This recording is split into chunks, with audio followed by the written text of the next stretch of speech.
friends, welcome to my channel. இன்றைக்கி நம்ம சேனலில் 10th ஸ்டாண்டர்டோட குவார்ட்டர்லி எக்ஸாமுக்கு இங்கிலீஷ் சப்ஜெக்டில் ஃபஸ்ட்டு 4 யூனிட்ஸ் இருக்கும். இந்த 4 யூனிட்ஸில் நம்ம எது இம்பார்ட்டண்ட் கொஷின்ஸ் எது இம்பார்ட்டண்ட்டாக இருக்குது அப்படின்னு பார்க்கலாம். இம்பார்ட்டண்ட்னா மஸ்ட்டு படிக்கணும். அது ரொம்ப எல்லாத்தையும் கொஞ்சம் தரவாக படிச்சுக்கோங்க. ப்ளஸ் நீங்கள் அதான் வரும்னு எதுவுமே நினச்சிக்க வேணாம். So that is the important question. அவ்வளோதான். ஹீஸ் ஃபஸ்ட் யூனிட் 1 ப்ரோஸில் ஹீஸ் ஃபஸ்ட் ஃப்ளைட் அப்படின்னு ஒரு லெசனில் நீங்கள் இந்த மாதிரி அடிஷ்னல் கொஷின் புக் இன்டீரியர் கொஷின்ஸ்லாம் படிச்சுக்கோங்க. இது இம்பார்ட்டண்ட்டாக வரும். இந்த மாதிரி கொஷின்லாம் இதான் மோஸ்ட்டாக கேட்பாங்களே. நீங்கள் டெக்ஸ்டுவல் கொஷினை விட அந்த கொஷின் தான் ரொம்ப இம்பார்ட்டண்ட்டாக கேட்பாங்கனால இது படிச்சுக்கோங்க. இந்த மாதிரி சென்டென்ஸ் எல்லாமே இதுவும் இம்பார்ட்டண்ட் தான். டெக்ஸ்டுவலும் இம்பார்ட்டண்ட். ஆனால் நீங்கள் இந்த புக் இன்டீரியல் கொஷினை கொஞ்சம் தரவாக படிச்சுக்கோங்க. இது புக் இன்டீரியல்னு சொல்ல முடியாது. One of the question like textual. So இதுவும் இம்பார்ட்டன்ஸ். ஸோ இதுவும் படிச்சுக்கோங்க. இந்த மாதிரி கொஷின்ஸ் எல்லாமே ஈக்குவலாக படிச்சுக்கோங்க. பேஜ் நம்பர் 6ல் first describe the struggle underwent by the young seagull to overcome its fear of flying. First ரொம்ப ரொம்ப இம்பார்ட்டண்ட் ஆனது. ஸோ இது தரோவாக படிச்சுக்கோங்க. ஃபஸ்ட்டு ஒன் தான் இதில் இருக்கிறது. செகண்ட் ஒன்லாம் கேட்க மாட்டாங்க. ஃபஸ்ட்டு ஒன் ரொம்ப தரவானது. இம்பார்ட்டண்ட்டாக படிச்சுக்கோங்க. அதுக்கப்புறம் இம்பார்ட்டண்ட்டாக இந்த வொக்காபுலரிஸ்லாம் படிச்சுக்கிட்டிங்கன்னா ரொம்ப யூஸ்ஃபுல்லாக இருக்கும். 6 பேஜ் நம்பர் 7 அண்ட் 8 9 அப்புறம் லெட்டர் ரைட்டிங்கு, நோட்டீஸ் ரைட்டிங்கு, அதெல்லாம் ரிப்போர்ட் ரைட்டிங்கில் எக்ஸாம்பிளாக 3 கொடுத்துருப்பாங்க அண்ட் எக்ஸசைஸாக 3 கொடுத்துருப்பாங்க. எக்ஸாம்பிளாக இதுலேயும் 1 கொடுத்துருப்பாங்க. ஸோ எக்ஸசைஸாக 3 இதுவும் 3த்துல எது வேணாலும் வரலாம். ஸோ இதையும் நீங்கள்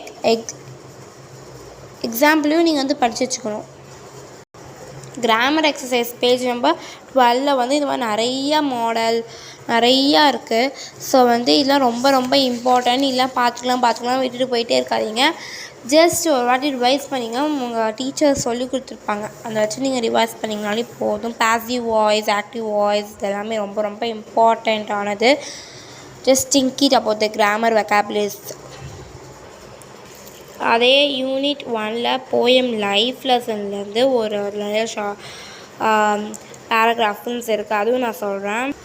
அப்ரிஷியேஷன்ஸ்லாம் படித்து வச்சுக்கோங்க. நான் இது சொல்கிறது எதுக்குன்னா க்ளாசரி பார்ட்ஸ் நான் படிக்கணும்னு தான் நான் சொல்வேன். ஏன்னா இது கவர்மெண்ட் கொஷின்ஸ். அவங்க எப்படி வேணாலும் கேட்கலாம்.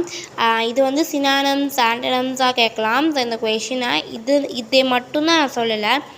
யூனிட் 1 யூனிட் 2 ப்ரோஸ், அதான் போயம், இந்த மாதிரி நிறைய க்ளோசரிஸ்லாம் இருக்குது. ஸோ அதனால் சொல்கிறேன்.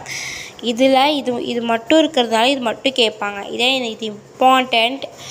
Describe the journey of his life as expressed in this poem by this Henry Van Dyke. அதில் இருக்கிற 1 மார்க்ஸ் எல்லாமே படிச்சுக்கோங்க. அப்புறம் த டெம்பஸ்டில் ஃபஸ்ட்டு எப்போவுமே ஃபஸ்ட்டு ஒன்று இம்பார்ட்டன்ட், செகண்ட் ஒன்று இம்பார்ட்டன்ட். ரெண்டுமே நம்ம இம்பார்ட்டன்ட் தான் சொல்கிறோம். அண்ட் நான் இதுக்கு ஜென்ரல் பேராகிராஃப்னு காமிக்கிறேன். நீங்கள் ஈஸியாக இதை இது பண்ணிக்கலாம். ஜென்ரல் பேராகிராஃபும் நீங்கள் எடுத்துக்கலாம். இல்லைனா நீங்கள் ஸ்ப்ளிட்டடாக படிச்சிங்கன்னா கூட ஓகே. ஆனால் ரெண்டுமே இம்பார்ட்டன்ட்.